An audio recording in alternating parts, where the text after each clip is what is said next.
지역 노동계가 노조 가입 확대에 나섰지만 사측의 부당노동 행위가 여전한 것으로 나타났습니다. 지난 2013년 포스코에서 고철 반출 사건으로 해고된 외주업체 직원들이 복직 소송에서 승소했습니다. 포항의 일부 학교에서 개학 중에도 각종 공사를 강행하면서 학생들의 불편이 커지고 있습니다. 여러분 안녕하십니까? 문재인 대통령이 노동조합 가입률을 높이고 노조 가입을 가로막는 사측의 부당노동 행위를 강력히 처벌하겠다고 밝히면서 지역 노동계도 노조 가입 확대에 적극적으로 나서고 있습니다. 하지만 노조 활동을 탄압하는 사측의 부당 노동 행위가 여전해 노조를 하면 불이익을 받는다는 게 노동계의 설명입니다. 장성훈 기자가 보도합니다. 문재인 대통령은 최근 취임 100일 기자회견에서 노동의 가치를 존중받으려면 노동조합 가입률을 높여야 한다며 노조 설립을 가로막는 사측의 부당노동 행위를 강력히 처벌하겠다고 밝혔습니다. 노동조합 조직률을 높여나가는 것은 대단히 중요하고요. 또 노동조합 조직률을 높여나가겠다고 하는 것이 저의 지난 대선 공약이기도 했습니다. 노조 가입 확대는 노동계의 오랜 숙제였던 만큼 대통령의 약속을 계기로 시급한 노동 현안으로 떠올랐습니다. 이에 민주노총 경주시 지부는 기자회견을 열고 노동자들의 적극적인 노조 가입을 요청했습니다. 노동계는 조합 가입률을 높이기 위해선 노조 활동이 고용 불안으로 이어지고 있는 현실부터 바꿔야 한다고 주장했습니다. 기간제나 파견제 등 비정규직 노동자의 경우 노조를 하면 해고되거나 인사상의 불이익을 받는 잘못된 관행이 여전하다는 겁니다. 노동조합에 가입을 하면 이제 재계약을 해야 되는 시점에 고용이 보장이 안 되기 때문에 노동조합 가입이 사실적으로 현실적으로 힘드는 상황이고. 특히 노조 활동을 방해하는 사측의 부당노동 행위는 노조 가입 확대의 최대 걸림돌이라며 강력한 처벌을 촉구했습니다. 사용자들이 노동조합을 방해하거나 파괴하려고 하는 것이 너무나 쉽게 되어 있습니다. 부당노동이 일반화되어 있는 거죠. 일단 부당노동 행위에 대한 철저한 감독과 처벌이 필요하고. 현재 국내 노조 가입률은 지난 20여 년에 걸쳐 계속 낮아져 OECD 최하위권인 9.8%, 비정규직은 1.7%에 불과합니다. 유럽 국가는 물론이고 일본과 비교해도 턱없이 낮은 수준입니다. 민주노총은 이에 따라 원청사의 직접 교섭과 쟁의 행위에 대한 처벌과 손해배상 금지 등 노조할 권리를 정부에 요구하고 나서 앞으로 정부의 노동정책 변화에 관심이 쏠리고 있습니다. MBC 뉴스 장성훈입니다. 맹독성 제초제인 DDT 성분이 계란에 이어 닭에서도 검출돼 또 한 번 파장이 예상됩니다. 경북 동물위생시험소가 DDT가 나온 경산 친환경 농장의 산란개 8마리, 영천 농장의 산란개 4마리를 조사한 결과 12마리 모두에서 DDT가 나왔습니다. 특히 영천 2마리, 경산 1마리는 닭고기 잔류 허용 기준치 0.3mg을 초과한 것으로 나타났습니다. DDT는 지난 79년부터 시판이 금지됐지만 이 두 농장이 과거 사과와 복숭아 밭이던 곳이어서 방사된 닭이 DDT가 잔류된 흙을 쪼아 먹으면서 체내에 축적됐을 것으로 추정됩니다. 현재 살충제 계란은 출하 금지 조치가 내려져 있지만 닭에 대해서는 정부 차원의 별다른 조치가 없어서 닭고기에 대한 불안감도 커지고 있습니다. 포항시는 부적합 계란 유통을 막기 위해 오는 28일까지 대형마트와 전통시장을 중심으로 전수조사를 실시합니다. 또 남북구청은 3개 반 6명의 점검반을 꾸려 제과점과 제빵업체에 대해 부적합 계란을 사용하지 않는지 점검할 계획입니다. 포항시는 대한제과협회 포항시 지부와 집단급식소 등에 부적합 계란을 사용하지 말라는 내용의 협조문을 발송하고 김밥, 토스트 등 계란을 많이 사용하는 음식점에는 검사 성적서를 확인한 뒤 사용해 줄 것을 당부했습니다.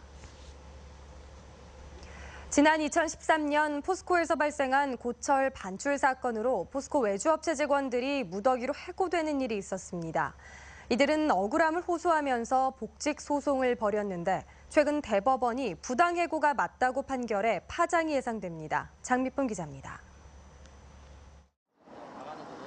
20여 년 동안 포스코 항만 초소에서 근무해온 이경진 씨와 동료들은 4년째 공사장 일용직을 전전하고 있습니다. 이 씨는 지난 2013년 포스코 방호 업무 외주사인 포센에서 동료 직원 6명과 함께 해고됐습니다. 포스코 항만에서 고철을 무단으로 옮기는 차량을 막지 못했다는 것이 회사가 밝힌 해고 사유였습니다. 검찰 조사 결과 고철 반출에는 문제가 없는 것으로 밝혀져 모두 무혐의 처분을 받았지만 회사는 이들에 대한 해고 처분을 철회하지 않았습니다.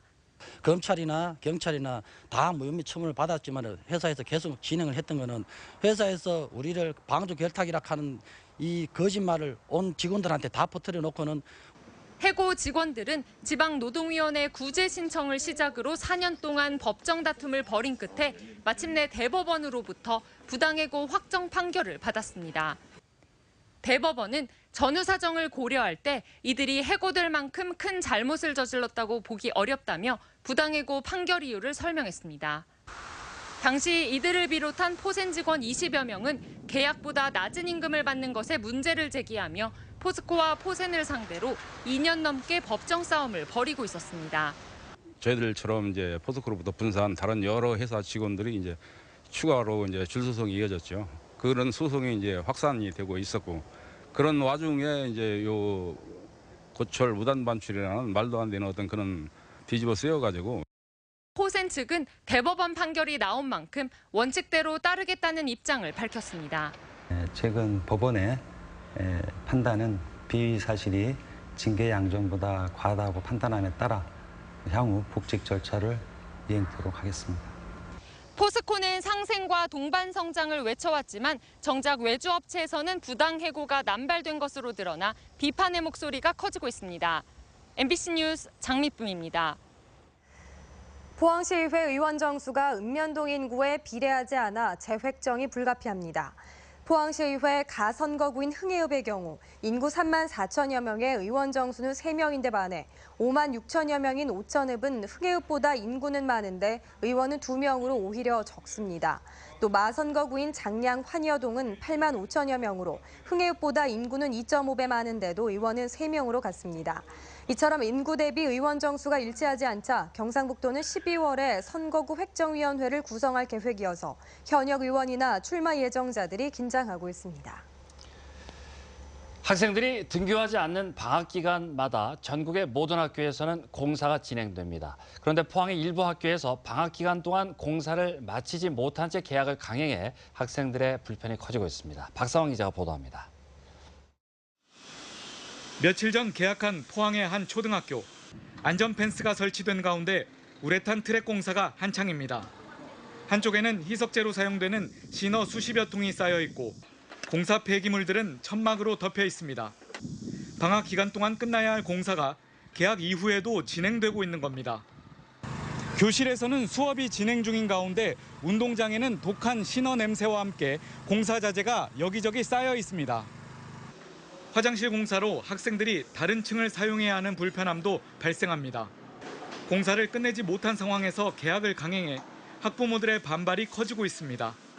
고지 정도는 하고 수업을 해야지 엄마들도 대책을 마련하는데 애들을 등원시켜놓고 나오고 보니까 학교에 냄새가 나고 있고 지금 아스팔트 공사가 계속 이뤄지고 있는 상황인 건데 아이들이 지금 이런 뭐 콘크리트나 이런 데 그대로 노출돼서 저기서 뛰어놀고 저기서 수업을 하고 있는 상황이거든요. 근데 엄마 입장에서 너무 아이한테 미안하네요. 반면 양학초등학교는 공사 지연으로 학생들의 안전이 우려된다며 개학을 일주일 연장했습니다. 교육당국은 해마다 방학 기간을 이용해 해당 학교별로 필요한 공사를 진행하는데 올해는 천정의 성면 제거 공사와 우레탄 트랙 교체 등 사안이 중대하다 보니 공사 기간이 길어졌다는 입장입니다. 죄송합니다. 이로 인해 가지고 저희들이 뭐 학교에서 발생되는 안전사고, 그다음에 운동장 우레탄 관련 민원, 화장실 개선에 따른 개교 지연 등에 대해 가지고 철저히 지도 감독을 해가지고 지역의 91개 학교에서 올해 진행하는 교육시설 공사는 318건. 감독 인원에 대비해 학교 수와 공사 건수가 너무 많아 관리에 문제가 발생할 수밖에 없는 실정입니다. 예산과 공기라는 원론적인 얘기만 오가는 사이 안전해야 할 학교가 아이들에게 오히려 위협적인 공간이 되고 있습니다. MBC 뉴스 박상환입니다. 화재가 난 포항터미널이 보수공사 기간 동안 사용할 임시 부지를 지정해 줄 것을 포항시와 경북도에 요청했습니다. 포항터미널 측은 1985년 대합실을 지을 당시 일부 마감재 성면이 포함돼 버스 이용자들의 안전을 위해 공사 기간 동안 현재 터미널이 아닌 다른 장소가 필요하다고 밝혔습니다. 한편 화재로 인한 개보수에 한 달가량 소요될 것으로 예상돼 시외버스 이용이 가장 많은 추석을 앞두고 귀성객들의 불편과 혼잡이 우려됩니다. 경상북도 관광공사가 금할령으로 크게 줄어든 중국 관광객 유치에 나섰습니다. 경북관광공사는 경북의 다양한 문화관광 자원을 알리기 위해 중국 대학생, 파워블로거 등 5명을 초청해 문경과 영덕, 경주 등지로 팸투어를 실시했습니다.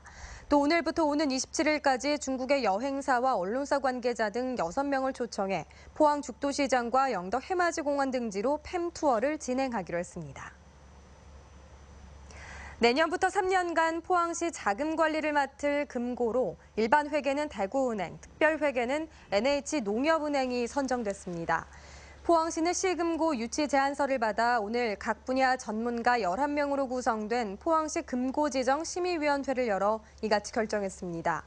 1금고로 지정된 대구은행은 올해 예산 기준으로 1조 3,980억 원 규모의 일반 회계를, 2금고로 선정된 NH농협은행은 3,006억 원의 특별 회계 및 기금을 관리하게 됩니다. 경주 지역 시민사회단체들은 오늘 시청에서 기자회견을 갖고 청와대 석불 좌상 경주 모시기 촉구 결의문을 발표했습니다. 불국사 회주 성타스님과 경주문화원, 지방분권운동 대구 경북본부 등은 청와대 뜰에 있는 서울시 유형문화재 24호 석불 좌상은 1912년 데라우치 총독에게 상납된 것이라며 우선 경주박물관으로 옮겨온 뒤에 원래 장소인 경주시 도지동 이거사에 두는 것이 도리라고 밝혔습니다. 시민사회단체들은 또 이를 계기로 경주에서 반출된 문화재를 파악해 반환 운동에 나설 것을 촉구했습니다. 청와대 석불 좌상은 석굴암 본존불의 3분의 1 크기로 미남 석불로 불리며 국보급으로 평가받고 있습니다. 지난 4일부터 동해안에 발령된 고수온주의보가 18일 만에 해제돼 양식 물고기 폐사가 줄어들지 관심을 모으고 있습니다. 국립수산과학원은 어제 오후 4시를 기해 경남 거제시부터 경주, 포항, 울진, 북방해역까지 발령되어 온 고수온주의보를 해제했습니다. 또 영덕에서 울진까지, 부산에서 울산까지 연안에는 냉수대가 발생해 25일까지 지속되면서 급격한 수온 변화도 예상된다고 밝혔습니다. 한편 경북 동해안에서는 지난 4일 이후 38개 양식장에서 65만 마리의 물고기가 폐사해 5억 7천여만 원의 피해가 발생했습니다. 오늘 포항의 낮 최고 기온이 35.1도까지 오른 가운데 경북 동해안 지역에는 여전히 폭염주의보가 발효 중입니다. 내일과 모레 경북 곳곳에 비가 내리면서 금요일부터 기온은 차츰 낮아질 전망입니다. 송예림 기상캐스터입니다.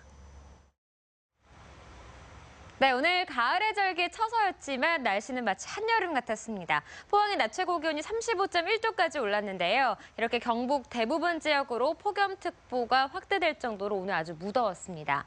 당분간 무더위는 계속 이어질 것으로 예상됩니다. 내일 낮 최고 기온 살펴보시면 울진은 31도고요. 그 밖에 경북 동해안 지역은 34도까지 오르면서 덥겠습니다. 한편 경북 북부 동해안 지역인 울진과 영덕은 내일 오후 비가 내리겠습니다. 울릉도 독도 지역에도 비 소식이 있겠고요. 금요일로 넘어가는 자정부터 새벽 사이에는 영덕과 포항, 경주에 비 소식이 있겠습니다. 내일 늦은 밤 야외 활동 계획하고 계신다면 우산 챙기셔야겠습니다. 자세한 지역별 날씨 알아보겠습니다. 내일 오후 울진과 영덕은 가끔 비가 내리겠습니다. 포항과 경주는 하늘만 흐리겠습니다. 낮 최고 기온 울진 31도, 그 밖의 지역은 34도입니다. 울릉도와 독도 지역 오후에 비가 내리겠는데요. 낮 기온은 울릉도가 29도, 독도 28도입니다. 내일 오전 동해 중부 해상부터 비가 시작돼 오후가 되면 동해 전 해상으로 비가 확대되겠습니다. 바다의 물결은 최고 3m까지 일겠습니다. 금요일 비가 내리면서 기온은 차츰 낮아질 전망입니다. 날씨였습니다. 포항해양경찰서는 국내 여성과 위장 결혼한 혐의로 중국인 선원 49살 A씨를 구속했습니다. A씨는 지난 2011년 선원 취업 비자로 입국한 뒤 포항 구룡포 선적 YO에서 선원 생활을 하던 중 2015년 체류 만료 기간이 다가오자 한국인 여성 60살 B씨에게 500만 원을 주고 혼인한 것처럼 서류를 꾸며 출입국관리사무소에 내국민 배우자 자격으로 체류 자격을 변경 신청한 혐의입니다. 해경은 또 중국인이 취업할 수 있도록 알선한 국내 알선책과 고용주도 붙잡아 조사하고 있습니다. 포항시장학회는 오늘부터 다음 달 6일까지 고등학생과 대학생을 대상으로 장학금 지급 대상자를 신청받습니다. 장학금 지급은 모두 9개 분야로 수능 성적 우수와 예체 기능 특기, 다자녀, 북한 이탈 주민 자녀, 장애 학생 등이며 대학생 353명에게는 1인당 200만 원, 고등학생 146명에게는 50만 원씩 총 8억 원을 지급합니다. 이상으로 포항 MBC 뉴스데스크를 마치겠습니다. 시청해주신 여러분 고맙습니다.